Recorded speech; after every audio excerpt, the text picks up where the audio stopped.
வணக்கம் வள்ளல் மீடியா நேர்களே. போன காணொலியில நம்ம கேட்டிருந்தோம் பாரியவர்களுடைய முதல் காணொலியா எதை பார்த்துருந்தீங்க அப்படின்னு சொல்லிட்டு பல பேர் பல மலரும் நினைவுகள். ஏன்னா நானே ஃபர்ஸ்ட் ஒரு பார்வையாளராக இருந்து செங்கோல் டிவி அதுக்கு முன்னாடி பார்த்த வீடியோஸ் எல்லாம் நிறைய பேர் ஞாபகப்படுத்தி விட்டுருந்தாங்க. சில பேர் இதான் சாக்குன்னு சொல்லிட்டு அவங்களோட வன்மத்தை கக்கி வச்சிருந்தீங்க. ஆனா பெரும்பான்மையா பாத்தீங்கன்னா எந்த இதெல்லாம் நோட் பண்ணி வந்திருக்காங்க அப்படிங்கிறது தெரிஞ்சுக்க முடியுது நம்மளால. ஸோ நம்மளுடைய பார்வையாளர்களை நம்ம ஈஸியா ரிலேட் பண்ணிக்க முடியும் அப்படின்னால தான் கேட்டேன். ஆனா இன்னைக்கு அதோட முக்கியமான ஒரு விஷயம், நடிகர் விஜய் அவர்களை பத்தி பேச போறோம். முதல்ல பாரி அவர்களை வரவேற்றலாம். வணக்கம் பாரி. வணக்கம். சோ நான் நல்ல அருமையான வீடியோ. மிக்க நன்றி. சோ ஆமா, உங்க சேனல்லயும் ஒரு ப்ரொமோஷன் தான், அப்படியே எடுத்துங்க. என்னது ப்ரொமோஷன் தான்? அதாவது அந்த வீடியோவுக்கும் எந்த சம்பந்தமும் இல்லை. ஆமா, என்ன ஒண்ணு, அவர் இல்லாதப்ப அவருக்கே தெரியும், ஸ்டூடியோ யூஸ் பண்ணிக்கிட்டேன், அதான் கொஞ்சம். ஆனா ஹை பட்ஜெட்ல எடுத்திருக்காரு.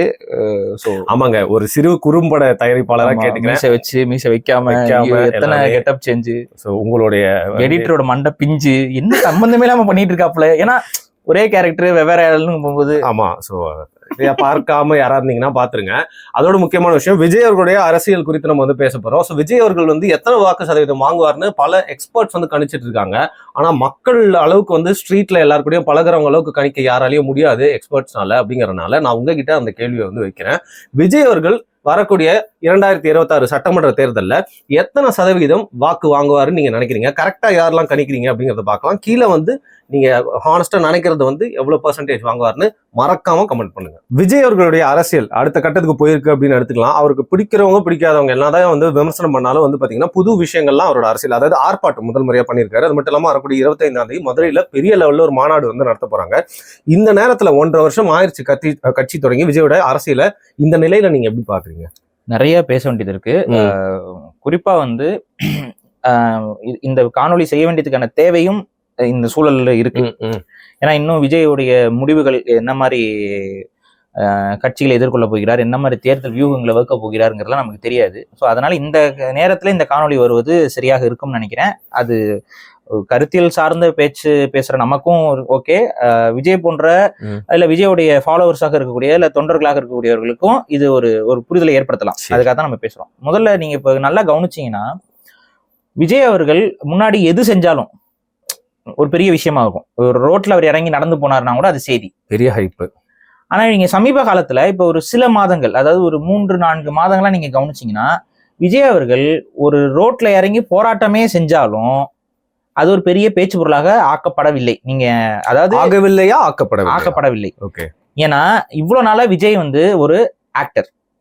அப்ப அவருக்கான ஹைப் கொடுக்கும்போது அவரோட ரசிகர்கள் மூலமா வியூஸ் வாங்குறது போறதுங்கிறது ஒண்ணு இருக்கும். அதுல வருமானம் இருக்கு. அதனால எல்லா யூடியூப் சேனல்ஸும் சரி இல்ல வேற எல்லா விதமான சேனல்ஸும் விஜயை பற்றியான விஷயங்களை கவர் பண்ணிக்கிட்டே இருந்தாங்க. சரி.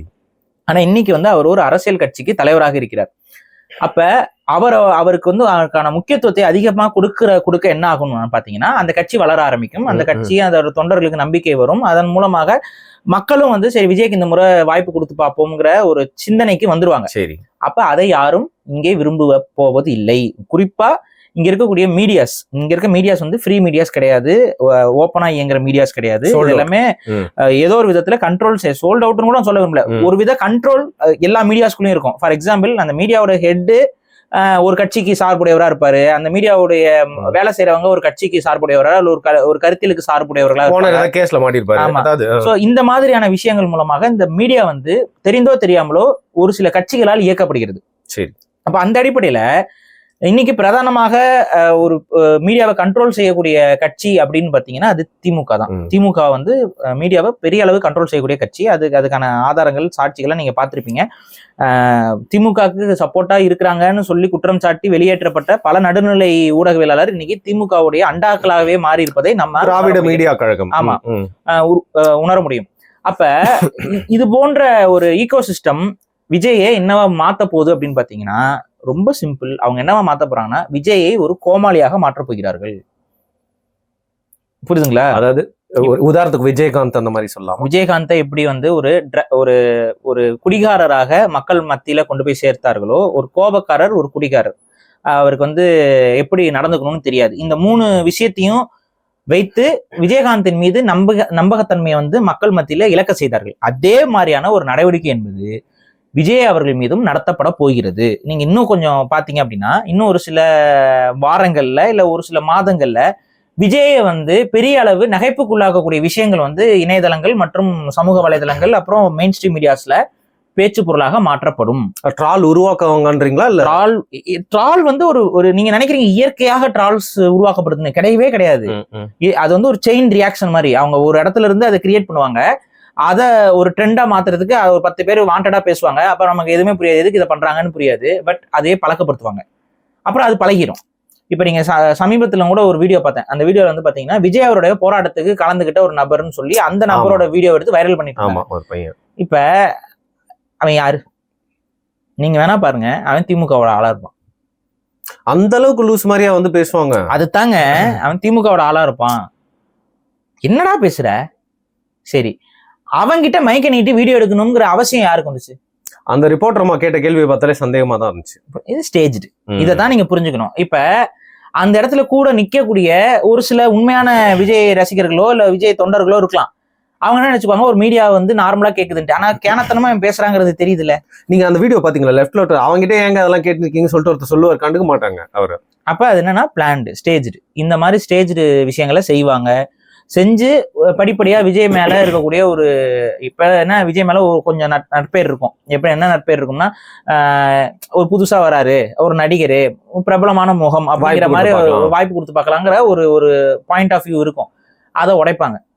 அதை உடைக்கிறதுக்கு அவங்க யூஸ் பண்ண வேண்டிய டெக்னிக்ஸ் என்னவா இருக்கும்னு பாத்தீங்கன்னா, முதல்ல இருட்டடிப்பு. விஜயை பற்றி எந்த முக்கியமான தலைவர்களும் பேச மாட்டார்கள், கண்டுக்கவே மாட்டாங்க. அந்த மாதிரி விஜய் ஒரு கட்சி ஆரம்பிச்சதுக்காக போயிருக்காருங்கிறத அப்படியே இக்னோர் பண்ணிட்டு தான் போவாங்க. தப்பித்தவரையும் கூட திமுகவுடைய தலைமை பொறுப்புல இருக்கக்கூடிய நபர்கள்லாம் இந்த கட்சி பேரை கூட உச்சரிக்க மாட்டாங்க. சரி, அப்படியே இக்னோர் பண்ணுவாங்க. இன்னொன்னு என்ன பண்ணுவாங்கன்னு பாத்தீங்கன்னா, விஜய் அவர்களுடைய ஒவ்வொரு செயல்பாட்டையும் கிரிட்டிசைஸ் பண்ண ஆரம்பிப்பாங்க. ஒரு நல்லது செஞ்சாங்க கூட அதுல வேற மாதிரி ஒரு நொன நாட்டியத்தை உருவாக்க ஆரம்பிப்பாங்க.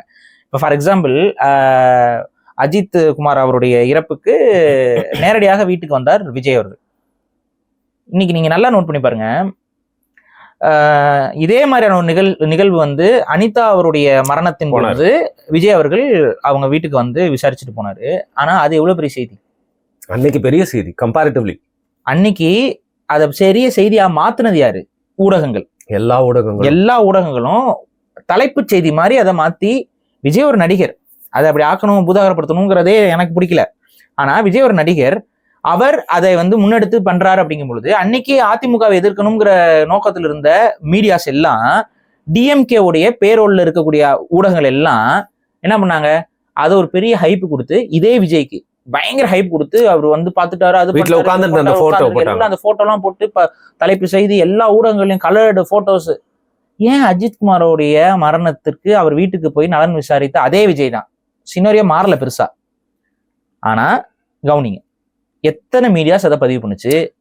10-11 அதை செய்தியே ஆக்காம இருட்டடி பண்ணிட்டாங்க. இதுதான் நடக்கும். இன்னும் நான் சொல்றேன், பெரும்பான்மையான மக்களுக்கு அவர் போய் சந்திச்சதே தெரியாது. இப்ப நீங்க அரசியல் ஆர்வமுள்ள ஆட்களுக்கு தெரியும், அரசியல் இருக்கவங்களுக்கு எல்லாரும் அன்றாடம் பார்த்து கொண்டிருப்பவர்களுக்கு இவர் போனாரு, மெனக்கெட்டு போனாரு வீட்டுக்குங்கிறது தெரியும். ஆனா நீங்க ஒரு சாமானிய மக்கள்கிட்ட போய் கேளுங்க, அப்படியாப்பா போனாரா, தெரியாது.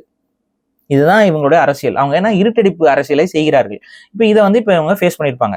இவங்க என்ன நினைச்சுக்கிறாங்க, நமக்கு இருக்கிற சினிமா முகம், அதில் இருக்கக்கூடிய பிரபலத்தன்மையை பயன்படுத்தி நம்ம ரீச் ஆகலாம் நினைக்கிறாங்க. உங்களுடைய சினிமா முகத்தை வைத்து இத்தனை ஆண்டு காலமாக சம்பாதித்தவர்கள் யாருமே இனி உங்களை சினிமாக்காரர்களாக பார்க்க மாட்டார்கள். மாறாக ஒரு எதிரியா தான் பார்ப்பாங்க. எதிரியை வளர்த்துற வேலையை யாரும் செய்ய மாட்டாங்க, ப்ரொமோட் பண்ண மாட்டாங்க, முடிஞ்சா கேவலப்படுத்துவாங்க. அதுதான் இப்ப நடக்க ஆரம்பிச்சிருக்கு. எப்படி இந்த ஜபராஜன் சொன்னாரே ஜெயராஜுக்கு பதில், அதை வந்து திருப்பி போட்டாங்களே, அதுவும் அதேதான். தொடர்ச்சியா விஜயோட டங் ஸ்லிப்பா பேசுற ஒரு விஷயமா இருக்கலாம், ஏதாவது தவறுதலா இருக்கிற விஷயமா இருக்கலாம், ஏதாவது ஒரு இல்ல இவருக்கு ஈக்குவலா வேற ஒரு நடிகரை கொண்டு வந்து அந்த நடிகருக்கும் இவருக்கும் இருக்கிற மாதிரி பிரச்சனை மாதிரி ஏதாவது ஒரு இது பண்ணலாம். இன்னும் கொஞ்ச நாள்ல பாருங்க, விஜயின் மறுபக்கம் அப்படின்னு சொல்லி ஒரு குரூப் பேச ஆரம்பிக்கும். என்னன்னு பாத்தீங்கன்னா, அவர் நடிகரா என்னென்ன பண்ணாரு தெரியுமா, அவர் எவ்வளவு கெட்டவர் தெரியுமா, தனிப்பட்ட வாழ்க்கையில இது எல்லாமே ஒரு குரூப் வந்து அடுத்து வந்து வன்மத்தை கேட்க ஆரம்பிப்பாங்க. இது எல்லா நரேஷனும் திமுக கையில இருக்கக்கூடிய வெப்பன்ஸ். இந்த வெப்பன்ஸை வச்சு விஜய் அவருடைய கட்சி ஒரு பெரிய அளவுக்கு ரீச் அவுட் ஆகாமையே அமைக்கிற முடியும் திமுகவால். ஸோ திமுக ஒருபோதும் விஜய் உடைய கட்சி வளர்வதை விரும்ப போறது கிடையாது. விஜய் அவர்களுக்கு அது தெரியும். ஸோ திமுக தான் எதிரி. சரி, இந்த திமுகவை வீழ்த்துவதற்கு திரு விஜய் அவர்களிடம் இல்ல அந்த கட்சியில் இருக்கிற முக்கிய பொறுப்பாளர்களிடம் என்ன வியூகம் இருக்கிறது? இதுவரைக்கும் என்ன வியூகம் இருக்கு? இல்ல பெருசா எதுவும் இருக்கா மாதிரி தெரியல. நீங்க என்ன சொன்னீங்க? சிறுபான்மை வாக்குகளை அவங்க கிட்ட தான் நாங்க உடைச்செடுப்போம். ஒரு சில கட்சிகள் நீங்க நல்லா தெரியும், விஜய் அவர்களோட இன்னைக்கு ரொம்ப நெருக்கமாக இருக்கக்கூடிய சில பணக்காரர்கள்லாம் விஜய் அவர்களுக்கு கொடுத்த நம்பிக்கை வாக்குகள் என்ன? நான் இவரை கூட்டிட்டு வந்துருவேன், நான் அவரை கூட்டிட்டு வந்துருவேன், இவங்களோட கூட்டணி வந்துடும், ஆட்சியில நமக்கு அதிகாரம் அப்படிலாம் சொல்லுவோம், அதிகார பகிர்வுன்னு நம்ம சொல்லுவோம், அப்படி இவங்க வந்துருவாங்க, அப்படியே அவங்க வந்துருவாங்கன்னு ஒரு பாவலா பண்ணிட்டே இருந்தாங்களா? நான் என்ன சொன்னேன்? யாருமே வரப்போறது இல்லைன்னு நான் சொன்னேனா? நீங்க அட்வைசர்ஸ் சொல்றீங்களா? விஜயோட அட்வைசர்ஸ் வந்து என்ன சொல்லிட்டு இந்த கட்சி தலைவர் வந்துருவாரு கூட்டணிக்கு, அந்த கட்சி தலைவர் வந்துருவாரு, கம்யூனிஸ்ட் கட்சிகள்லாம் வந்துடும் நம்ம பக்கம் பேசிக்கிட்டே இருந்தாங்கல்ல. யாருமே வரமாட்டாங்கன்னு சொல்லிக்கிட்டே இருந்தானா இல்லையா? ஏன்னா அவங்கள பொறுத்த வரைக்கும் நீங்க விஜய் அவர் ஒரு அன்ப்ரூவன் நபர், அவருக்கு எவ்வளவு வாக்கு இருக்குன்னு யாருக்குமே தெரியாது. எதற்கு திரும்ப ஒரு முட்டாள்தனத்தை இல்ல ஒரு தவறை அவர்கள் செய்ய போகிறார்? இப்போ ஃபார் எக்ஸாம்பிள் வெளிப்படையா பேசணும்னா, திருமாவளவன் அவர்கள் நம்ம கூட வந்துருவாருங்கிற நம்பிக்கை கடைசி வரைக்கும் விஜய் அவர்களுக்கு இருந்தது. இப்போ கூட இருக்குன்னு தான் தோணுது. ஆனா ஒரு விஷயத்தை அவரு அக்னாலேஜ் பண்ண மறுக்கிறாரு. மேபி அவர்கிட்ட தவறான வார்த்தைகளை ரெண்டு தரப்புல இருந்து சொல்லியிருக்கலாம். ஆனா ஒரு விஷயத்த நீங்க புரிஞ்சுக்கணும், அவங்க அது வரவே மாட்டாங்க. ஏன் உங்களை துருப்பு சீட்டா வேணா பயன்படுத்திக்குவாங்க. உங்களை காரணம் காமிச்சு நான் அவரோட போயிருவேன்ங்கிற மாதிரி ஒரு தோற்றத்தை ஏற்படுத்தி அதை அவங்க கிட்ட டைரக்டா கூட சொல்ல மாட்டாங்க. உங்ககிட்ட ஒரு பேச்சுவார்த்தை நடத்துவது போல ஒரு சீனை கிரியேட் பண்ணாவே அங்க கொஞ்சம் பதட்டமாகும் திமுக கூடாரத்துக்குள்ள. அப்ப அவங்க திமுக காரங்க நமக்கு இந்த முறை 6 கிடையாது, இந்த முறை 25 இதுக்கு மேல நம்ம கொடுத்துருவாங்கிற ஒரு நம்பிக்கை அவங்களுக்கு இருக்கும். ஸோ இந்த ஒரு பார்கெனிங்காக உங்களை பயன்படுத்திக்குவாங்களே ஒழிய நீங்க பாதிக்கு பாதி சீட்டு கொடுத்தாலும் உங்க பக்கம் நிக்க மாட்டாங்க அவங்க. ஏன் அப்படின்னா இதே தவறை திருமாவளவன் முன்னாடியே செஞ்சிருக்காரு, பட்டிருக்காருன்ற மக்கள் நல கூட்டணியில அவர் பட்டிருக்காரு. விஜயகாந்தோட போயிட்டோம்னா அது நமக்கு ஒரு இதா வரும்னு நினைச்சாரு. ஆனா பெரிய அளவு ஃபிளாப் ஆகி அந்த கூட்டணியே பெரிய அளவுக்கு ஒண்ணுமில்லாம போச்சு. அதுக்கப்புறம் பின்னால தெரிய வந்தது அது வைகோவின் தலைமையில அந்த கூட்டணி பிளான் பண்ணி ஒரு ஒரு ப்ராஜெக்டா ஏடிஎம்கே ஜெயிப்பதற்காக வாக்குகளை உடைப்பதற்காக உருவாக்கப்பட்ட ஒரு செயல் திட்டம் ஜெயலலிதாவால அப்படிங்கிறது தெரிய வருது.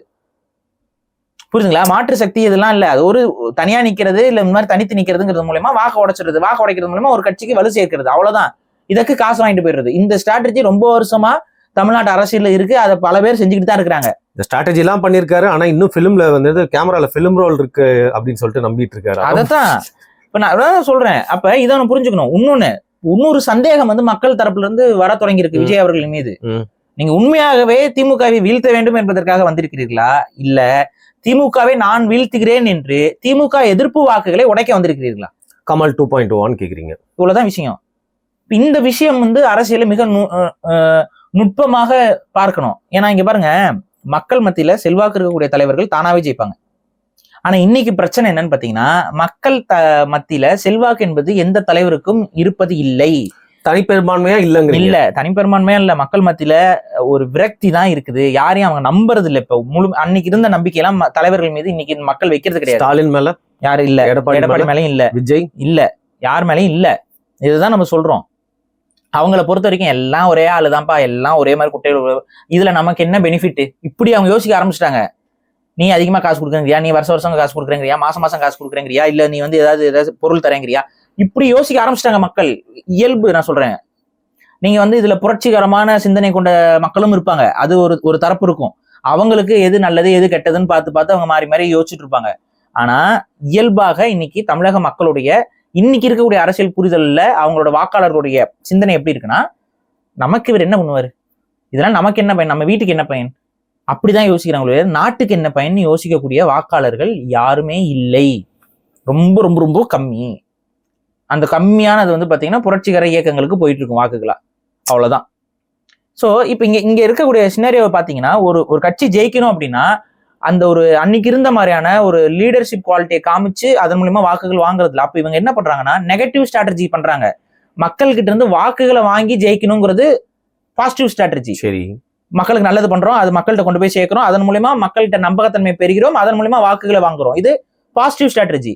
நெகட்டிவ் ஸ்ட்ராட்டஜி ஒன்று இருக்கு, நான் திருட்டுத்தனமா யோசிக்கிறது.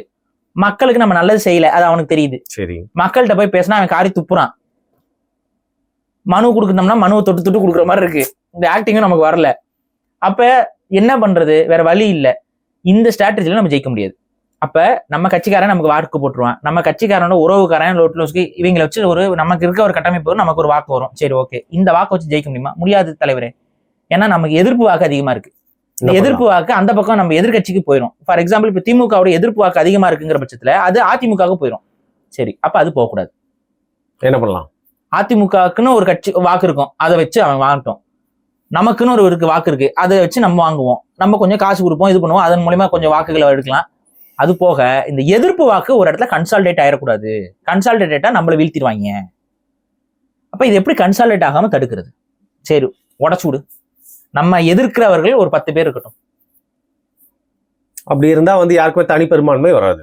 இந்த இதுல இது எதிர்ப்பாங்க. சரி ஓகே, நம்மள ஏன் எதிர்க்க போறாங்க அவங்க? நம்மளே எதிர்க்க சொல்லுவோம். என்ன உங்களுக்கு என்ன 200 கோடியா? நீங்க என்ன பண்ணுங்க, தனியா நில்லுங்க, இந்தாங்க பிடிங்க 200 கோடி வாங்கிக்கோங்க, தனியாவே நில்லுங்க. விஜய் சார் வாங்க 200 கோடியா வாங்கிக்கோங்க, தனியாவே நில்லுங்க, எங்களுக்கு ஒரு பிரச்சனையும் இல்லை, உங்க படம் ஓடும் எல்லாம் பண்ணும், நீங்க தனியாவே நில்லுங்க. சும்மா பிரச்சாரம் பண்ற மாதிரி ஏதாவது பேசுங்க, உங்களுக்கு ஒரு வாக்கு வரும். நாளை பின்ன ஏதாவதுன்னா நம்ம உங்களுக்கு நல்ல வாக்கு வருது, மக்கள் மேல உங்களுக்கு சப்போர்ட் நல்லா இருக்குன்னா நாளைக்கு ஒரு MP போஸ்டோ ஒரு மினிஸ்டர் போஸ்டோ நாங்க ரெடி பண்ணி கொடுக்குறோம். இப்ப பாருங்க கமல் சார் எப்படி இருக்காரு, நல்லா ஜாலியா இருக்காருல்ல. பாருங்க நேத்து கூட ரஜினி சார் போயிட்டு வெறுப்பேத்திட்டு வராரு ப்ரோ, போயிட்டு இது கொடுத்துட்டு வராரு. ஸோ அது மாதிரி ஜாலியா இருங்க, ரிட்டையர்ட் லைஃப் நல்லா ஜாலியா என்ஜாய் பண்ணுங்க, இனிமே படம் நடிச்சு என்ன பண்ண போறீங்க அப்படிங்கிற மாதிரி இருக்கலாம். நான் ஏன் கேட்கறேன்னா இது ஒரு ஸ்ட்ராட்டஜி. திமுகவுடைய எதிர்ப்பு வாக்கு ஒரு இடத்துல போய் சேர்ந்துடக்கூடாது. இப்ப ஒரு வலுவான கூட்டணி ஸ்ட்ராங்கா ஃபார்ம் ஆகுதுன்னு வைங்க, ஒரு ADMK தலைமையில ஒரு கூட்டணி ஸ்ட்ராங்கா ஃபார்ம் ஆகுது. ஆட்டோமேட்டிக்கா என்ன பண்ணுவாங்க, திமுக மேல வெறுப்புல இருக்க அத்தனை பேரும் போடுறாங்க ஓட்ட அப்படின்பாங்க. ஆட்டோமேட்டிக் என்ன ஆகும், ADMK வந்து ஜெயிச்சிரும். அப்ப ADMKக்குன்னு ஒரு பொட்டன்ஷியல் இருக்கு, அவங்களுக்குன்னு ஒரு ப்ரூவன் வாக்கு வங்கி இருக்கு. அது கூட கூட்டணி கட்சிகள், அந்த கூட்டணி கட்சிகளோட பலம்ங்கிறதெல்லாம் சேர்ந்து அவங்க ஜெயிப்பாங்க. ஆனா இங்க இன்னைக்கு என்ன சிச்சுவேஷன் இருக்குன்னா, திமுக தொடர்ச்சியா ஜெயிக்கணும், ஆனா மக்கள் வெறுப்பும் இருக்கு. இந்த மக்கள் வெறுப்பை உடைக்கணும். என்ன பண்ணலாம்? அப்ப என்ன பண்ணுவாங்கன்னா தனித்தனியா நிக்கிறதுக்கு ஆட்களே இறக்குவாங்க. அவங்களாம் திமுகவை எதிர்ப்பாங்க, கடுமையா எதிர்ப்பாங்க. திமுகவோட எதிர்ப்பு வாக்குகளை புடுங்கிட்டு போவாங்க. அப்ப ஆட்டோமேட்டிக் என்ன ஆகும், ADMKக்கு போதுமான அளவுக்கு வாக்குகள் கிடைக்காது. ஸோ ADMK தோத்து போயிடும். ஸோ திமுக மார்ஜினலா ஜஸ்ட் பாஸ் ஆகி ஜெயிச்சிரும். அப்புறம் என்ன ஆகும், 5 வருஷத்துக்கு நரக வேதனை. இதுதான் நடக்கும். இதுதான் ஸ்ட்ராட்டஜி. இதை தான் திமுக ஒரு அழகா கிரியேட் பண்ணி கொண்டு வருது. போன முறையும் அதை தான் கமலஹாசன் வச்சு பண்ணிடுச்சு. நீங்க நம்புறீங்களா கமல் வந்து நிஜமாவே வந்து அரசியலுக்கு வரல? அது நான் நினைச்சேன் வந்தப்போ பாருங்க, கமல் வந்து அரசியலுக்கு வரவரா இருந்தா அது ரஜினி அரசியலுக்கு அறிவிப்பதற்கு முன்னாடி சொல்லியிருக்கணும். சரி, ரஜினி தான் அரசியலுக்கு நான் வரப்போறேன் அப்படின்னு சொல்லி அறிவிக்கும் பொழுது ரஜினிக்குன்னு ஒரு கூட்டம் இருக்குதான் செய்யுது. புரியுதுங்களா? ரஜினிக்குன்னு ஒரு ரசிகர் கூட்டம் இருக்குது. ரஜினி இப்போ ரோட்ல இறங்கி வந்தாருன்னா மக்கள் என்ன பண்ணுவாங்க, பார்க்க தான் செய்வாங்க. அவர் வந்து நான் இந்த தமிழ்நாட்டை மீட்க போறேன்னு சொன்னா அவங்களை நம்ப தான் செய்வாங்க. ஏன்னா மக்கள் அறியாமையில தான் இருக்காங்க.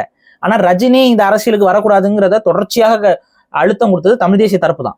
ஏன் அப்படின்னா அவர் ஒரு பிறப்பால் பிறமொழியாளர். அவர் இந்த மண்ணில் வாழலாம், இந்த மண்ணுக்கு உண்மையாக இருக்கலாம், ஆனால் இந்த மண்ணை ஆளணுங்கிற எண்ணம் அவருக்கு வரக்கூடாதுங்கிற ஒரு உண்மையை வந்து அவர்கிட்ட நம்ம தொடர்ச்சியா வச்சோம். அது ஒரு பெரிய எதிர்ப்பை வந்து அவருக்கு உருவாக்கியது. அவருக்கு மட்டும் இல்ல, அந்த கேட்டகரியில இருக்க பிறமொழியாளர்களுக்கு அந்த எதிர்ப்பு என்பது உருவாக்கப்பட்டது.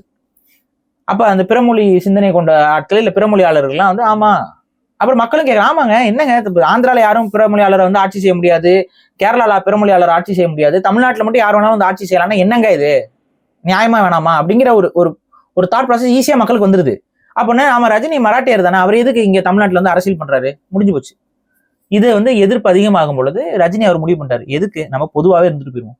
நம்ம ஒரு நடிகரா நம்மள எல்லாரும் விரும்புறாங்க, ஆனா ஒரு அரசியல்வாதியா பெரும்பான்மையான மக்கள் நமக்கு எதிராக நிற்பாங்க, அது நமக்கு தேவையான யோசிச்சாரு. அவர் ஒதுங்கி போயிட்டாரு.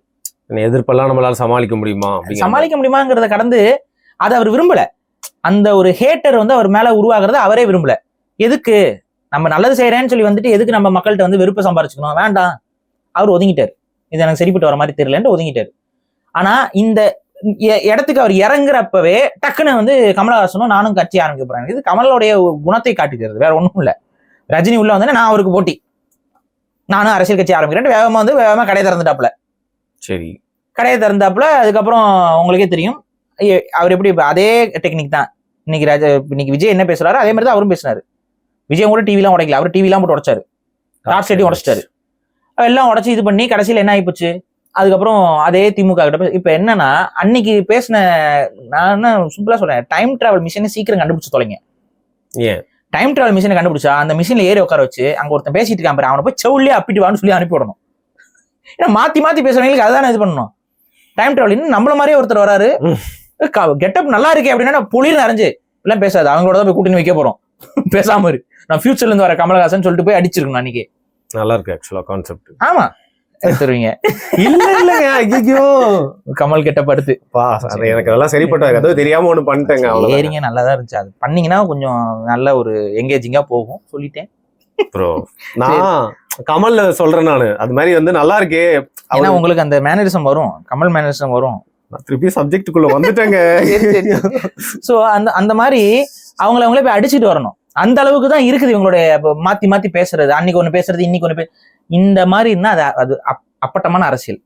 நம்மலாம் பேசுறோம் எத்தனை வருஷமா அதை தானே பேசிருக்கோம். ஏன்னா நமக்குன்னு ஒரு கருத்து இருக்கணும், அந்த கருத்தை கொண்டு போய் சேர்க்கறது தானே அரசியல்.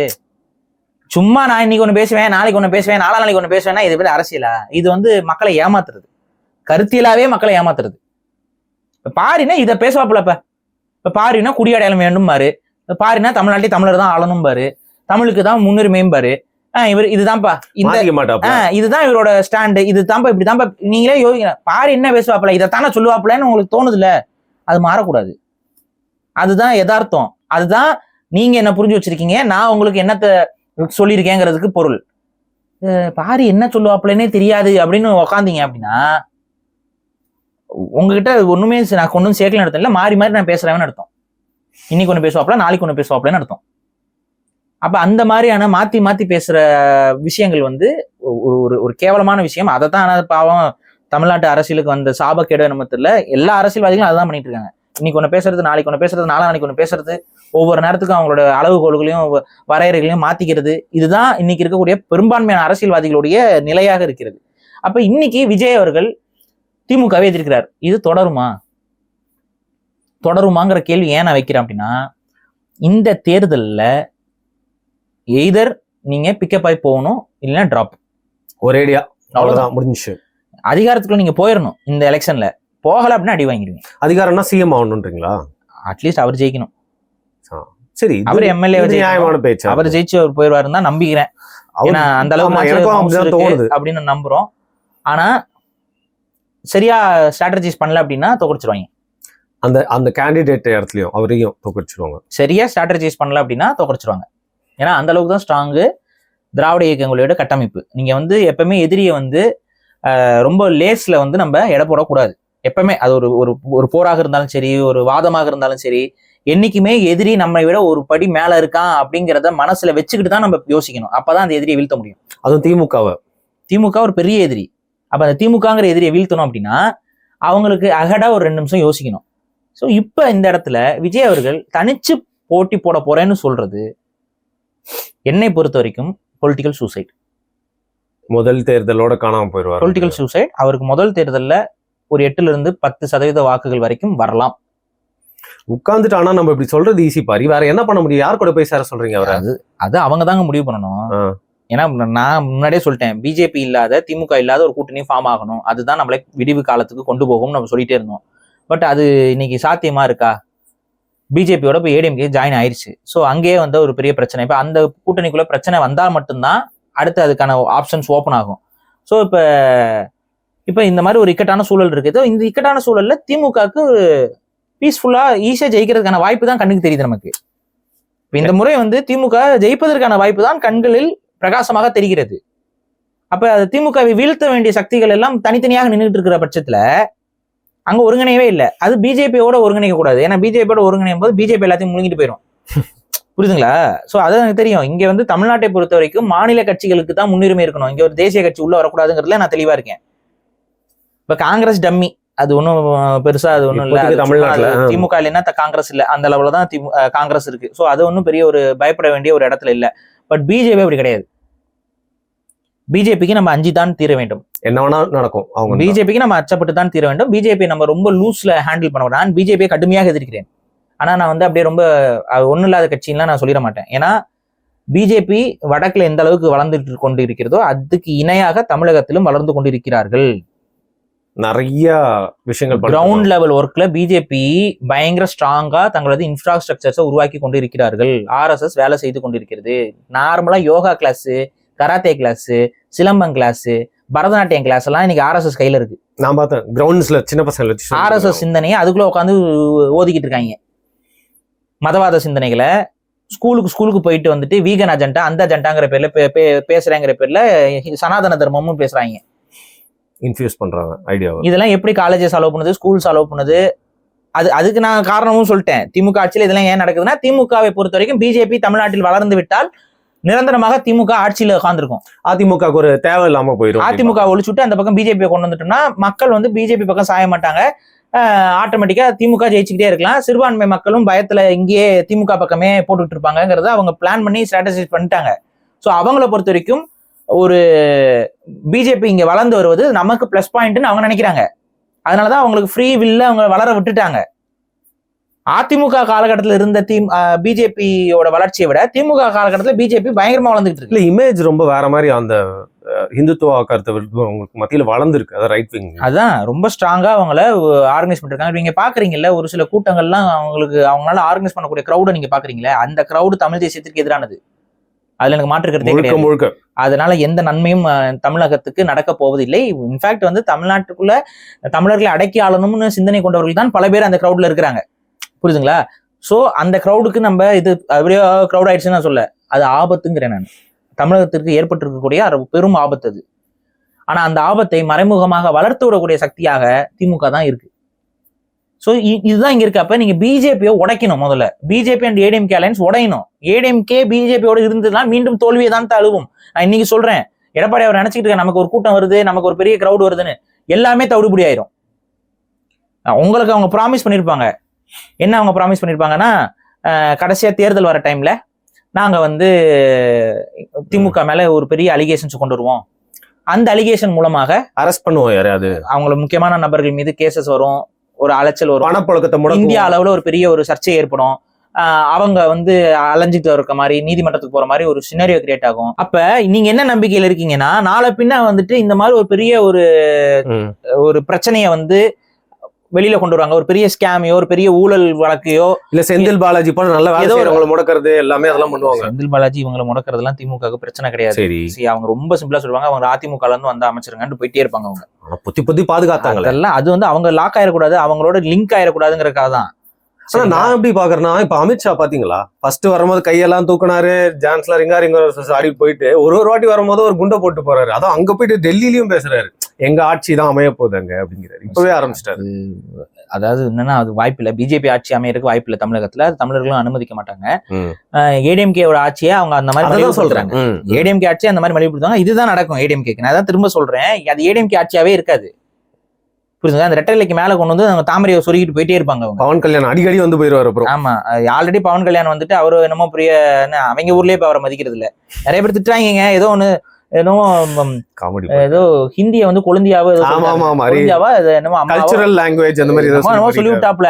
சொல்லி விட்டேன்னா எல்லாம் புடிச்சு கடிச்சு குதறிட்டு இருக்காங்க. யோ யார் நீ அப்படின்னு. அவங்க ஊர்லயும் மொழி உணர்வு இருக்கும் இல்லைங்க. அப்புறம் சும்மா வந்துட்டு ஹிந்தியை தூக்கிட்டு அலைஞ்சோம்னா அவனுக்கு தான் இதாகும்.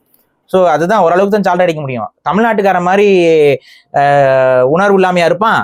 தமிழ்நாட்டுக்காரனுக்கு நீங்க வந்து அட்வைஸ் பண்ணிட்டு போகலாம், ஹிந்தி படிக்கன்ட்டு. அங்க தெலுங்குக்காரனுக்கு அட்வைஸ் பண்ணுங்க, தான் பண்ணாரு, வச்சு செய்யறாங்க. நீங்க ஒரு விஷயம் சொன்னீங்க, திமுகவுக்கு பாஜகவோட தேவை இருக்கு, வளர்ந்தா சிங்கிள் ஹீரோ வில்லன் மாதிரி காட்டிக்கலான்னு. அதே மாதிரி பாஜகவுக்கு அதிமுக எல்லாம் திமுக இருக்கிறதுல ஏதாவது அட்வான்டேஜ் இருக்குமா? அந்த ஆங்கிள் எனக்கு சொல்லுங்க எப்படின்னு. இல்ல அதாவது நீங்க அதிமுகவுக்கு திமுக ஆப்போசிட்ல இருந்தா ஒரு பெனிஃபிட்ங்கிறீங்களா? இல்ல எனக்கு புரியல. இல்ல நான் என்ன கேக்குறேன், நீங்க சொல்றீங்கல்ல திமுகவுக்கு பாஜக ஆப்போசிட்ல வந்துடணும், அப்படி இருந்தா பாரு அவன் உள்ள வந்துட்டான், நான் தான் நல்ல எதிரின்னு சொல்ற மாதிரி பாஜகவுக்கும் திமுகவை உயிர்ப்பிலேயே வச்சுட்டு அதிமுகவை முழுங்குறதுல ஏதாவது அட்வான்டேஜ் இருக்கான்னு இருக்கு. அவங்க என்ன நினைக்கிறாங்கன்னா, இப்ப ஏடிஎம்கேக்கு ஒரு இமேஜ் இருக்கு. அந்த இமேஜ் வந்து எப்படின்னு பாத்தீங்கன்னா, அது வந்து ஒரு நீங்க ஏடிஎம்கே வந்து ப்ரோ கிறிஸ்டியன் மூவ்மெண்ட் சொல்ல முடியுமா? இல்ல, சொல்ல முடியாது. ஏடிஎம்கே வந்து அவங்க வந்து இந்து மதத்துக்கு எதிரானவர்கள் சொல்ல முடியுமா? இல்ல, சொல்ல முடியாது. இல்ல பெரியார் கொள்கையில கடைபிடிக்கிறாங்க சொல்ல முடியுமா? சொல்ல முடியாது. இல்ல திராவிட கொள்கை கொண்டு வந்தாங்கன்னு சொல்ல முடியுமா? சொல்ல முடியாது. ஏன்னா ஏடிஎம்கே வந்து அது ஒரு மாதிரி ஒரு கட்டமைப்புன்னு வைங்களேன். அது வந்து ஒரு நடிகரின் பேர்ல வளர்ந்தது, எம்ஜிஆர் ஒரு நடிகையின் பேர்ல வளர்ந்தது. அதனால அதுக்கு ஒரு பெரிய கருத்தியல் கோட்பாடெல்லாம் அதுக்கு கிடையாது. இவ்வளவுதான் சிம்பிள். அவங்க இப்ப எம்ஜிஆர் எது சரின்னு நினைச்சாரோ அதுதான் அவங்களுக்கு கொள்கை. ஜெயலலிதா எது சரின்னு நினைச்சாங்களோ அதுதான் அவங்களுக்கு கொள்கை. இப்ப எடப்பாடி எது சரின்னு நினைக்கிறாரோ அதுதான் அவங்களுக்கு கொள்கை. எடப்பாடிக்கு எது கொள்கை? திராவிடமே என்னன்னு தெரியாது அவருக்கு. அவரே சொல்லுங்க, நான் சொல்லல, அவரே சொல்லியிருக்காரு திராவிடமே என்னன்னு தெரியாதுங்க, எல்லாம் கேட்காதீங்கன்னு போயிட்டாரு. சோ கொள்கை ஒன்றும் பெருசா கிடையாது. அவங்கள பொறுத்த வரைக்கும் நிர்வாகம், அதுல கொஞ்சம் கமிஷன் எடுத்தோமா, இது பண்ணோமா, ஒரு கட்டமைப்பு வச்சிருந்தோமான்ட்டு இதுதான் அவங்களுடைய இது. சோ இது ஒரு கொள்கையற்ற கட்சி. சோ இந்த கொள்கையற்ற கட்சி வந்து எப்படி சர்வைவ் ஆயிட்டு இருக்கு அப்படின்னு பாத்தீங்கன்னா திமுக வெறுப்புல தான். புரியுது. கொள்கையற்ற கட்சி சர்வைவ் ஆகிறதுக்கான அடிப்படை காரணமே திமுக வெறுப்பு தான். அன்னைக்கு வந்து ஒரு கரிஸ்மேட்டிக்கா எம்ஜிஆரோட ஃபேஸ் வேல்யூ இருந்துச்சு, ஜெயலலிதாவோட ஃபேஸ் வேல்யூ இருந்துச்சு. அன்னைக்கு சர்வைவ் ஆன அதிமுக நான் சொல்லல, இன்னைக்கு இருக்க அதிமுக நான் சொல்றேன். இன்னைக்கு அதிமுக இருப்பது அடிப்படையில் திமுக மீது இருக்கக்கூடிய வெறுப்புல தான் அது சர்வே ஆகும். அதான் அவங்களோட ஒரே யூஎஸ்பி. அப்ப எடப்பாடி வந்து அவருக்குன்னு ஒரு கரிஸ்மேட்டிக் லீடரா அவர் வந்து தன்னை இன்னைக்கும் அவர் பிளேஸ் பண்ணிக்கிறாரான்னு கேட்டா என்னை பொறுத்த வரைக்கும் பெரிய அளவுல இல்ல. நீங்க அவருக்கு ஒரு கூட்டம் கூடுதுங்கிறதுலாம் திமுக மீது இருக்க வெறுப்பின் காரணமாகத்தானே ஒழிய எடப்பாடி அவரோட மேல இருக்கக்கூடிய பற்றின் காரணமாகவா அப்படிங்கிறது நமக்கு தெரியாது. சரியா? அதை வந்து அவர் தான் அவரை வளர்த்துக்கணும், அதுல விஷயம் இல்ல. ஆனா இப்ப இங்க என்ன பிரச்சனைனா, இது வந்து பிஜேபிக்கு ரொம்ப ஈஸி. என்னன்னா திமுகவை தான் அவங்களால எதிர்க்க முடியும், அவங்களால ஏடிஎம்கேவை எதிர்க்க முடியாது. இப்ப நீங்க ஏடிஎம்கேவை எதிர்க்க சொல்லுங்க, பிஜேபியில பாயிண்டே இருக்காது அவங்களுக்கு. எப்படி எதிர்க்கிறதுன்னு தெரியாது அவங்களுக்கு. இப்ப ஜெயலலிதா இருந்த வரைக்கும் பிஜேபினால ஏடிஎம்கே எதிர்க்க முடிஞ்சுதா? ஏன்? அதுக்கு முன்னாடியே பிஜேபி டிஎம்கே எதிர்த்து பேசிட்டு இருந்தா நீங்க பாத்திருப்பீங்க. அப்ப அவங்க ஆட்சி அதிகாரத்துல இல்ல, ஆட்சி அதிகாரத்தில் இல்லாத டிஎம்கேவை தான் அவங்களால எதிர்க்க முடிஞ்சதே ஒழிய ஆட்சி அதிகாரத்தில் இருக்கக்கூடிய ஜெயலலிதாவை அவர்களால் எதிர்க்க முடியல. மாறாக ஜெயலலிதா தான் வாண்டடா பிஜேபி எதிர்த்தாங்க. மோடியான்னு சொல்லி இவங்க தான் வம்பிழுத்துட்டே சொல்லிட்டே இருந்தாங்க. அப்ப பிஜேபி வந்து முடிஞ்ச வரைக்கும் வந்து அவங்க அதுல அந்த விமர்சனத்துக்குள்ள தங்களை உட்படுத்திக் கொள்ளவே அவங்க விரும்பல. ஜெயலலிதா விழுந்ததுக்கு அப்புறம் தான் பஞ்சாயத்தாக உள்ள வந்து அப்படியே சசிகலாவை இந்த பக்கம் ஒரு டீல் பண்ணி அப்படி ஒரு டீல் பண்ணி இப்படியே குழப்பி அந்த கட்சியை ஒண்ணுமில்லமாக்கி மூணா உடச்சு விட்டு இன்னைக்கு வந்து அதன் மூலமா அவங்க கண்ட்ரோல் பண்றாங்க.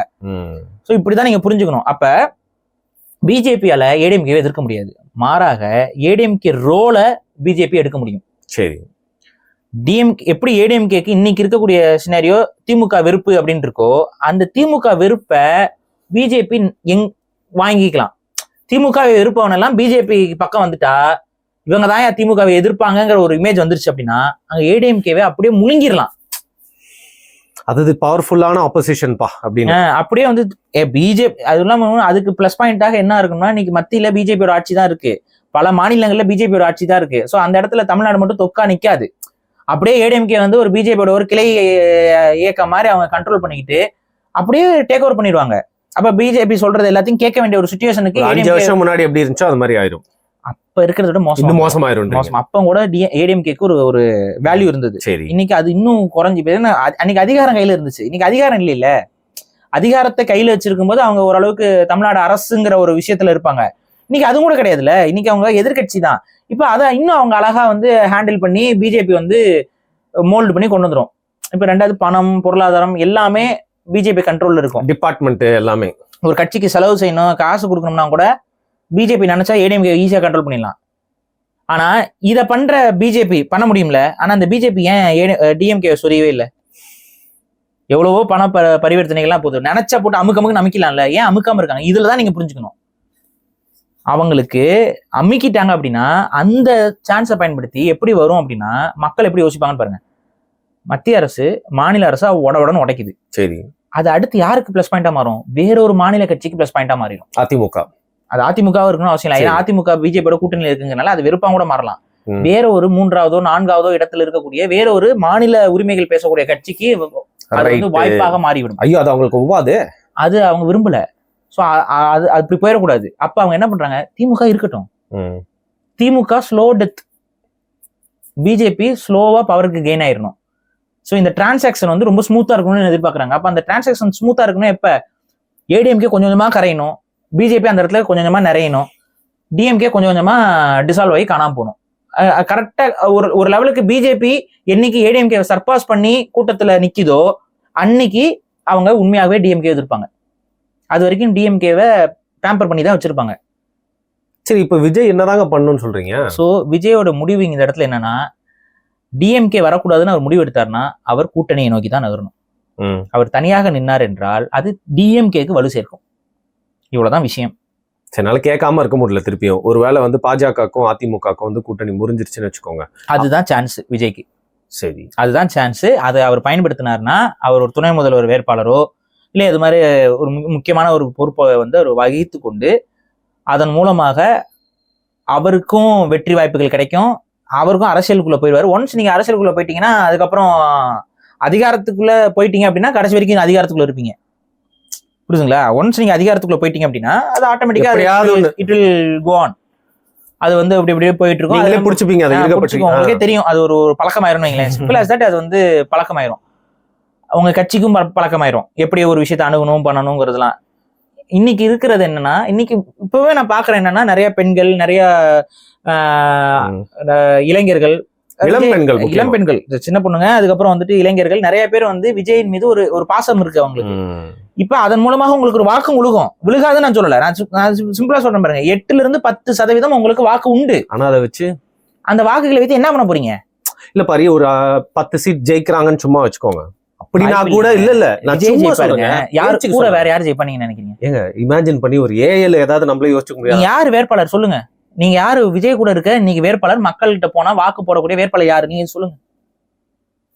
நமக்கு தெரிஞ்ச ஒருத்தர் இருக்காரு, ராஜ்மோகன் இருக்காரு. அவரை மக்களுக்கு மேபி தெரியும். ஆனா அவருக்கு வாக்கு போற அளவுக்கு அவருக்கு இன்னும் அந்த ஒரு அரசியலாக அவர் போய் சேர்ந்திருக்காரான்னு நமக்கு தெரியாது.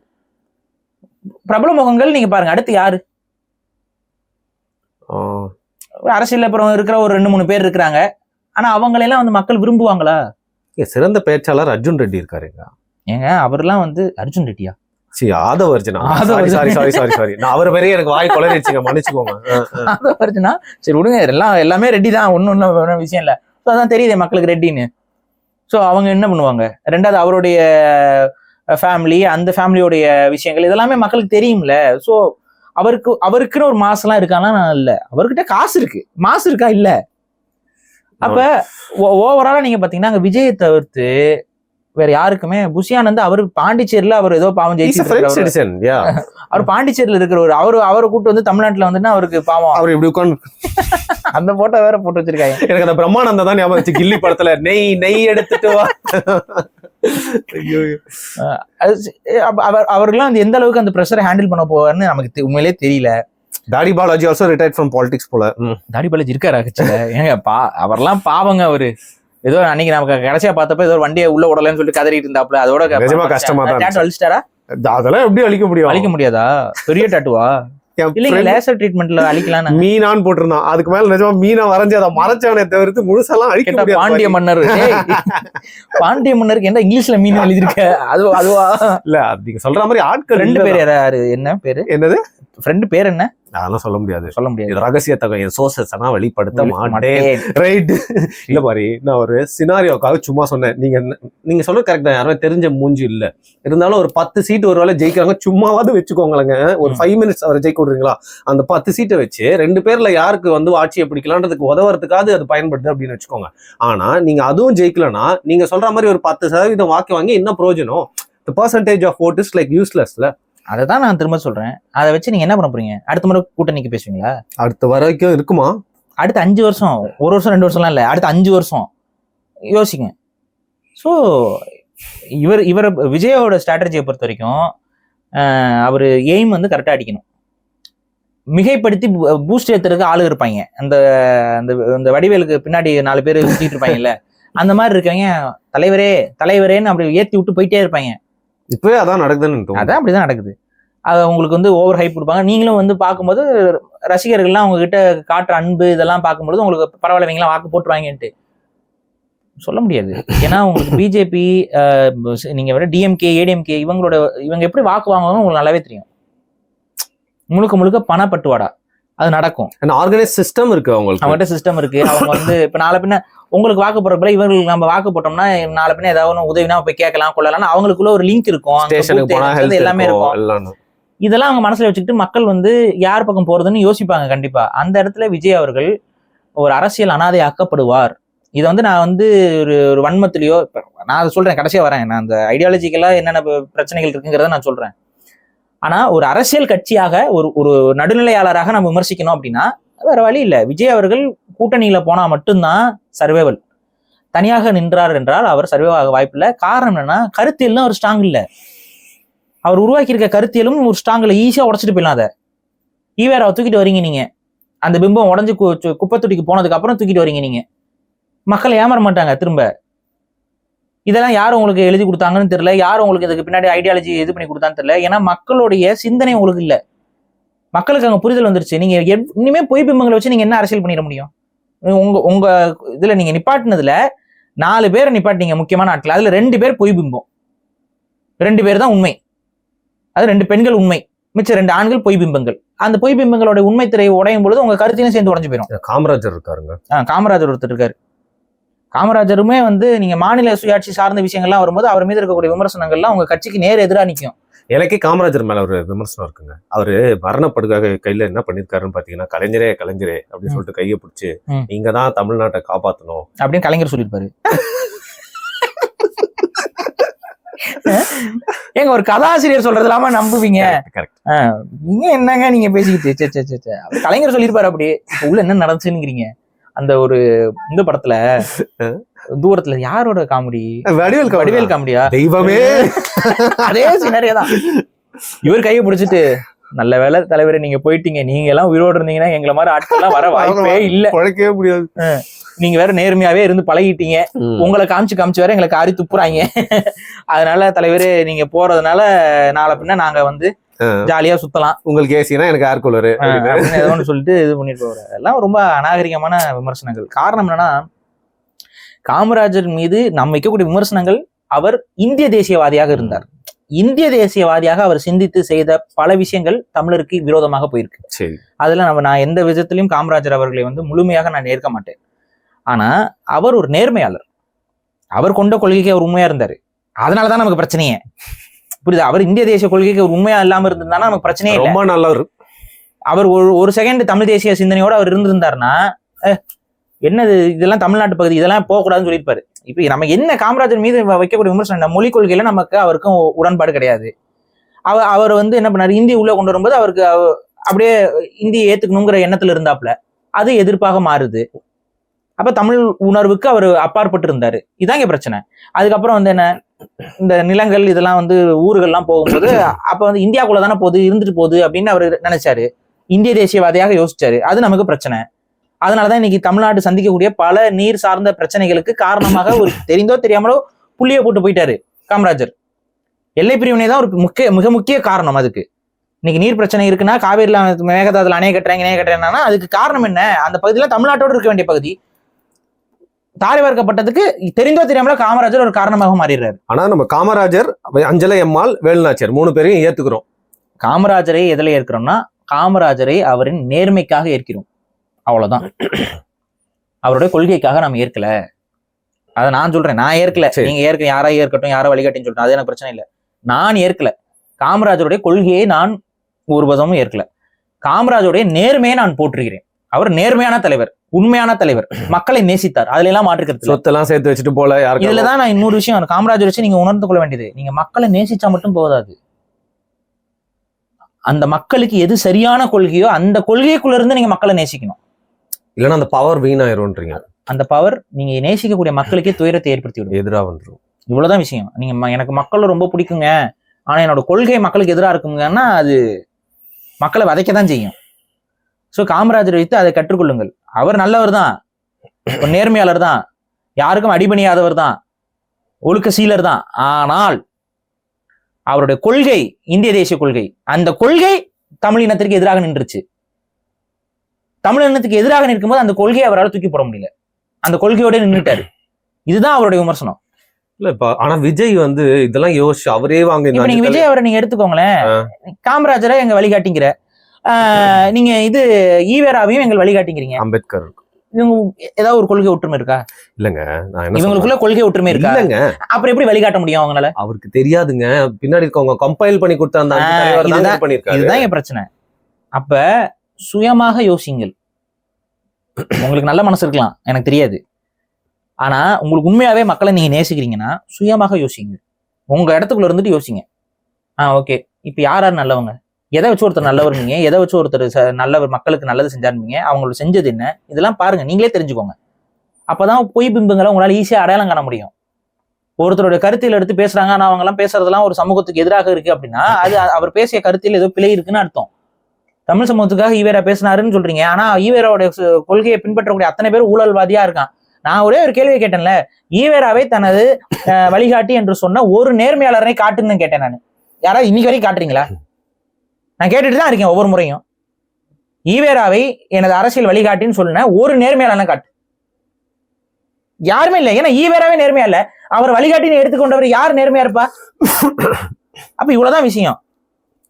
இது முழுக்க முழுக்க இந்த அரசியல் சார்ந்த இந்த கருத்தியல் சார்ந்த விஷயத்துல விஜய் அவர்கள் கோட்டை விட்டாரு. அவர் அதுக்கு இருந்த ஒரு பெரிய ஒரு பிளஸ் பாயிண்டா அவர் விட்டுட்டாரு. இப்ப எதுவும் ரிப்பேரே இல்லையா? இனிமேலாம் ஒண்ணுமே பண்ண முடியாது. இன்னைக்கு ஆக்சுவலா அவங்க ஒரு பண்ணிட்டு இருக்காங்க, நீங்க கவனிச்சீங்கன்னா தெரியும். என்ன பண்றாங்க? அப்படியே அவங்க எல்லாம் ஓரம் வச்சுட்டாங்க, நீங்க கவனிச்சீங்களா இல்லையா? இப்ப அவங்கள ஃபர்ஸ்ட் போக்கஸ் பண்ணி கொண்டு வந்தாங்க. பட் இப்ப ஏன் அவங்க எல்லாம் இப்ப அதிகமா காட்டுறது இல்ல? இப்ப விஜய் மட்டும் போக்கஸ் பண்ண ஆரம்பிச்சாங்க, கவனிச்சீங்களா? ஏன்னா அது ஃபிளாப் ஆயிருச்சு. நீங்க கொண்டு வந்ததுல நீங்க வேலுநாச்சியாரை கொண்டு வந்தது ஓகே, மித்தவங்க எல்லாம் ஓகே. ஈவேரா அம்பேத்கரை நீங்க கொண்டு வரும்போது அங்க நிறைய கான்ட்ரடிக்ஷன் கிரியேட் ஆகும்.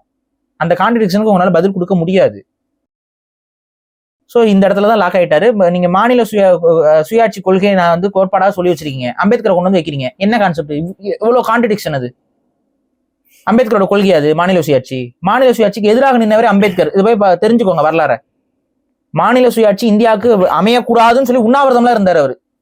அவரை கொண்டு வந்து வச்சுக்கிட்டு நீங்க மாநில சுயாட்சி கோட்பாடுன்னு சொன்னீங்கன்னா என்ன? அப்புறம் ஈவேராவுடைய ஒரு சில கொள்கையை மட்டும் நாங்கள் ஏற்கல அப்படின்னு அவரே பேசுறாரு, விஜய் அவரே பேசுறாரு. எதுங்க அந்த கொள்கை அப்படின்னு கேட்டா, ஆன்மீகம் சார்ந்த கருத்தையெல்லாம் நான் ஏற்கல அப்படிங்கிறீங்க. அப்ப மொழி கொள்கை ஏத்துக்கிட்டீங்களா? நிறைய மிஸ்டேக்ஸ். சிம்பிள். ஏற்க முடியாது இவங்களெல்லாம். அப்ப உங்களுக்கு யாரை ஏற்கிறதுன்னு தெரியலன்னா வாங்க நீங்களே கருத்தியல் மட்டும் சொல்லுங்க. கருத்தியலுக்கு தானங்க முக்கியத்துவம். உருவங்களுக்காக முக்கியத்துவம்.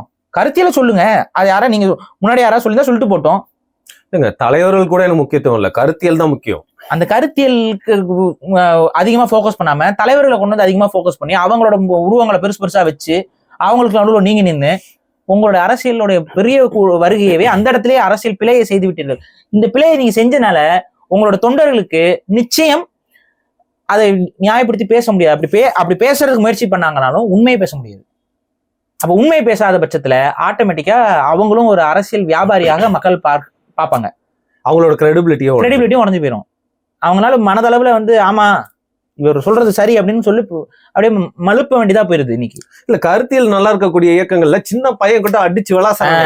அந்த தைரியம் இருக்கும், அந்த துணிவு இருக்கும், நம்ம கரெக்டா பேசுறோம்டான்ட்டு அந்த ஒரு திமிர் இருக்கும். அந்த திமிர், அந்த தைரியம், அந்த துணிச்சல் உங்களுடைய தொண்டர்களுக்கு உருவாகாது. ஏன்னா ஈஸியா மடைக்க முடியும். பேச வந்தாங்கன்னா அப்படியே டக்குன்னு ஆஃப் பண்ணி இதை பத்தி உங்களுக்கு தெரியுமானா முடிஞ்சிடும். அதுக்கு என்ன நீங்க சொல்றீங்கன்னா முடிஞ்சு போயிடும். அதைதான் புரிஞ்சுக்கிட்டு இந்த மாதிரி அடுத்த பிம்பங்களை வச்சு நம்ம உருவாக்க முடியாது. நீங்களே ஒரு பெரிய ஒரு ஹீரோவா இருக்கீங்க, மக்கள் மத்தியில பெரிய அறியப்பட்ட முகமா இருக்கீங்க, நீங்களே கருத்தியல் சொல்லிட்டு வாங்க. அப்படி வந்திருக்கலாம், சரி விடுங்க, அது முடிஞ்சு போன விஷயம். ஒரு அரசியல் கிசு இருக்கு சொல்லட்டா. நான் கேள்விப்பட்டேன், எந்த அளவுக்கு உண்மைன்னு தெரியல, அதனால கிசுன்னு வச்சுட்டேன். அது உண்மை தன்மை. இப்போ அதிமுக, அதாவது திமுக, அதிமுக, பாஜக கூட்டணி 2 பேர் இருக்காங்க. அப்படி இருக்கிறப்போ வேற யார் இருக்கா அப்படின்னா தாவேகா, நாதாகான்றப்போ என்டிகே கிட்டையும் டிவிகே கிட்டையும் 2 பேர் சைட்ல இருந்து நிறைய பேர் நீ சீமான் கட்சியை ஒழிக்கணும்னா உனக்கு நான் ஹெல்ப் பண்றேன் அப்படின்னு விஜய் கட்சி கிட்ட போய் சொல்ற மாதிரியும், உனக்கு விஜய் ஒழிக்கணும்னா சீமான் அவர்களுக்கு நான் உங்களுக்கு ஹெல்ப் பண்றேன் அப்படின்னு சொல்லி நடுவுல சில புரோக்கர்கள்லாம் வேலை பார்த்து 2 பேரையும் முடிச்சு விடுறதுக்கு ட்ரை பண்ற மாதிரி நான் கேள்விப்பட்டேன். இவங்க 2 பேரும் மோதிக்கிறது பாயிண்ட்லெஸ். அதான் முன்னாடி இருந்தே சொல்லிட்டோம். இவங்க 2 பேரும் மோதிக்கிறது ஆக்சுவலா டிஎம்கே தான் ஹெல்ப் பண்ணும். நான் அதையும் நான் சொல்லிட்டே இருக்கேன். ஸோ டிவிகே அண்ட் என்டிகே மோதல்லாம் அது அப்படியே வேடிக்கை பார்த்துட்டு தான் போறோம். பட் அது யாருக்கு ப்ளஸ் பாயிண்ட்? டிஎம்கே தான் ப்ளஸ் பாயிண்ட். ஸோ அதை புரிஞ்சுக்கணும் யாரு இதுன்னு. இப்போ அதை விட்டுருங்க, அது ஒரு கிசுகிசுவாவே இருந்துட்டு போட்டோம். இங்க என்ன விஷயம் அப்படின்னா, ஸோ விஜய் அவர்கள் இந்த இடத்துல ஒரு தெளிவான முடிவு எடுத்தாதான் அவரோட அரசியல் எதிர்காலம்ங்கிறது ஸ்ட்ராங்கா இருக்கும். இல்லைன்னா அவர் காணாம போவார். அதை நம்ம முன்கூட்டியே சொல்றோம். அது அவர் மீது இருக்க அக்கறைன்னு கிடையாது, நம்ம மக்கள் மீது இருக்க அக்கறையில நம்ம சொல்றோம். மக்கள் மீது ஏன் அக்கறையில சொல்றோம் அப்படின்னா, திமுக வரக்கூடாது. அடுத்த தேர்தலுக்கு எலெக்ஷன்ல திமுக ஜெயிக்க கூடாதுன்னா அதுக்கு ஸ்ட்ராட்டஜிஸ் கரெக்டா பண்ணுங்க. ஆனா மக்கள்கிட்ட நாங்க திமுக வர வேண்டாம்னு சொல்றோம், ஆனா மறைமுகமா திமுக வருவதற்கு தான் வேலை செய்கிறீர்கள் என்றால் அதை நம்ம அம்பலப்படுத்த வேண்டிய தேவை இருக்கு நமக்கு இருக்குல்ல. இப்ப நீங்க தனியா தான் நினைப்பேன், அதன் மூலமா திமுகவுக்கு தான் வலு சேர்ப்பேன் அப்படின்னா நீங்கள் வருவதே திமுக ஆட்சி அதிகாரத்தில் அமர்த்துவதற்கு தான்ங்கிற அந்த புரிதல் வந்துடும் எல்லாருக்கும். உங்களோட பிரவேசமே வந்து திமுக இன்னொரு கமலஹாசன் போல வந்து அதே ஸ்ட்ராட்டஜியை வந்து நீங்க இம்ப்ளிமெண்ட் பண்றீங்கிற மாதிரி தான் வரும். அதுக்கு நம்ம வேடிக்கை பார்த்துக்க முடியாது. அப்ப மக்கள்கிட்ட சொல்லி புரிய வைக்கணும்ல, இது திமுகவுடைய இன்னொரு பி டீமா தான் இவங்க செயல்படுறாங்கிற மாதிரி வரும்ல, அதை நம்ம சொல்றோம். ஸோ இன்னைக்கு விஜய் அவர்கள் இதெல்லாம் உணர்ந்து கொண்டு அரசியல் செய்ய வேண்டும். நம்மை பொறுத்த வரைக்கும், என்னை பொறுத்த வரைக்கும் நடிகர், அந்த நடிகருங்கிற அந்த ஒரு டேக்ல மக்கள் அந்த செல்வாக்கை பயன்படுத்தி அரசியல்ல இடம்பெறுவதை நான் எதிர்க்கிறேன், என்னோட தனிப்பட்ட கருத்து. ஆனா ஒரு நடிகராக இருக்கக்கூடியவர் மக்களுக்கு தொடர்ச்சியாக நல்லது செய்து அதன் மூலமாக ஒரு நற்பெயரை பெற்று வருவதில் எனக்கு மாற்று கருத்து இல்லை. அது ஒரு ப்ரொஃபஷன் தான். நடிகருங்கிறவரும் ஒரு ப்ரொஃபஷன் தான். இப்போ ஒரு டாக்டரோ ஒரு இன்ஜினியரோ ஒரு வராரு, அவர் தொழில் விட்டு வராருன்னா அதே போல நடிகரும் ஒரு தொழில் விட்டு வர்றாரு. ஆனா இந்த டாக்டருக்கும் இன்ஜினியருக்கும் அரசியலில் எப்ப பிரபலம் ஏற்படும்னா மக்களுக்கு நல்லது செஞ்சா மட்டும்தான் பிரபலம் ஏற்படும். புரியுதுங்களா? நல்லது செய்யணும், தொடர்ச்சியா மக்களுக்காக பேசணும், தொடர்ச்சியா மக்களுக்கான ஆதரவு நிலைப்பாடுகள் எடுக்கணும், அப்பதான் மக்கள் வந்து அவங்களை திரும்பியே பார்ப்பாங்க. அவர் நடிகர் அப்படி கிடையாது. நடிகர் மேல இருக்கக்கூடிய பார்வைன்றது வேற. ஆனா அவர் டக்குன்னு வரும்போது அவருக்கு வாய்ப்பு கொடுத்துருவாங்க. அவரோட உண்மை குணம் என்னன்னு மக்களுக்கு தெரியாது. இன்னும் அப்படிதான் இருக்காங்க மக்கள் 2025 அப்படிதான் இருக்கிறாங்க. சோ அதை தான் நான் சொல்றேன், உங்களோட உண்மைத்தன்மை என்னன்னு தெரியாது. நீங்க நல்லவரா கெட்டவரான்னு யாருக்கும் தெரியாது. அந்த ஒரு கமல் படத்துல ஒரு ஃபேமஸ் டைலாக் இருக்குல்ல, நீங்க நல்லவரா கெட்டவரானா அழுதுட்டு அதே கான்செப்ட் தான் இது. நல்லவரா கெட்டவரும் தெரியாது எங்களுக்கு. அப்ப நீங்க நல்லவர் என்றால் நீங்க அதை நீங்க முதல்ல உறுதியாக மக்கள் மத்தியில தொடர்ச்சியாக செயல்பட்டு அதன் மூலமாகத்தான் நீங்க வந்து இது பண்ணணும். இப்ப அந்த அடிப்படையில பார்க்கும் பொழுது விஜய் அவருடைய செயல்பாடு ஒரு சில இடங்கள்ல பாராட்டுக்குரியதாக இருக்கிறது. பரந்தூர் விமான பிரச்சனைக்கு அவரை டைரக்டா வந்தாரு. அதுக்கப்புறம் வந்து பாத்தீங்கன்னா அஜித்குமார் விஷயத்துக்கும் அவர் டைரக்டா வந்தாரு. இதெல்லாம் பாராட்டுக்குரிய விஷயங்கள். அவங்க எல்லாருமே லாக்அப் செட்டவங்க எல்லாருமே கூப்பிட்டு இப்ப நடத்துறது அதெல்லாம் பாராட்டுக்குரிய விஷயங்கள். அந்த மாதிரி தொடர்ச்சியா செயல்படுங்க. ஆனா நீங்க நம்புறீங்களா, இந்த ஊடகம் வந்து எடுத்து காட்டணும், அதெல்லாம் காட்டாது. நீங்க தான் எடுத்து காட்டிக்கணும். ஏதோ வந்து ஒரு பெரிய ஏதோ ஒரு ஆபீஸ் எல்லாம் திறந்திருக்கீங்க, டைமிங் எல்லாம் ஓடிக்கிட்டு இருக்குது, வார் ரூம் மாதிரி ஏதோ ஒன்று பண்றீங்கல்ல, அதெல்லாம் மக்களோட நன்மைக்காக பண்ணணும். சும்மா நம்மளோட கட்சியை வளர்க்கணுங்கிறத கடந்து உண்மையாவே மக்களை நீங்க நேசிச்சு இருக்கக்கூடியவர்கள் அங்க இருக்கணும். நீங்க அடிப்படை என்னன்னாங்க, அரசியலுக்கு வரக்கூடிய அடிப்படை அறிவு இருக்கிறது, பொருளாதாரம் இருக்கிறது, நடிப்பு திறமை, இதெல்லாம் இல்லை. மக்களை நேசிக்கணும். மக்களை நேசிச்சு உண்மையாக அங்க அரசியலுக்கு வந்தீங்கன்னா அது எத்தனை பேர் உங்களுக்கு எதிராக நின்று வீழ்த்தணும்னு நினைச்சாலும் தானாவே நீங்கள் ஜெயித்து வருவீர்கள். அதுல மாற்றுக்கிறது இல்லை. உண்மை.